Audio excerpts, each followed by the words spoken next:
Here we are halfway through 2026. So how is this first half of the real estate market in 26 compared to last year, halfway through the market in 2025? What are we seeing? So I want to start with just transaction volume. So, Coney County and Athens Park County, we're seeing about the same number of transactions in 2026, the first half of 26, as we did in the first half of 25. So the year started a little slower, but it's picking back up. We've seen about the same number of transactions. When you pan out, you can look at all of Athens area, the transactions are down about 10%. Now that's transactions, that is not sales price. So let me tell you what's going on with the sales price of these properties.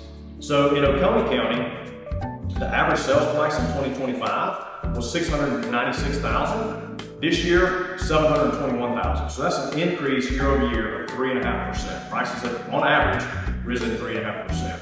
Clark County, the average sales price in the first half of last year was $423,000, and this year is $442,000. So that's an increase of 4.5% in Clark County. And when you pan out and look at just the Athens area as a whole, using the numbers from our MLS system, the average sales price in the first half of last year was $466,000, and this year $486,000. So that's a 4.3% increase in prices. So prices are still going up. Average days on market has lengthened a little bit from what it was in past years. We're looking at about 50 to 60 days on market right now. That's the average. That means some homes are taking longer than that to sell. Some homes are selling faster than that. And a lot of that has to do with the positioning, the pricing, the marketing, all those factors go into how quickly a house sells.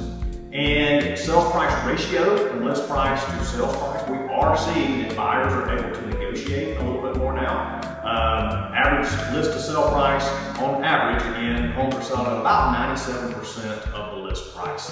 Now, you compare that to 3 or 4 years ago, and we saw homes selling above list price. So we saw 100% plus in some of those, but now we're at 97%. So what does that mean? That means that buyers are able to negotiate a little more because we're seeing days on market increase and we're seeing inventory increase. So that's the last slide I want to show you is, I want to show you a slide comparing 2025 to 2021.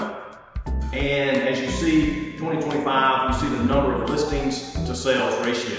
There are a lot more listings coming on the market than what actually selling. Now you look at the other chart, 2021, you see there were almost as many homes selling as were coming on the market. That's when we saw very low inventory. But now as the inventory is rising, that's a win for buyers in that they have a little more negotiating room. But on the flip side of that, it's not a loss for sellers because we're still seeing prices rise, although slower than they have been.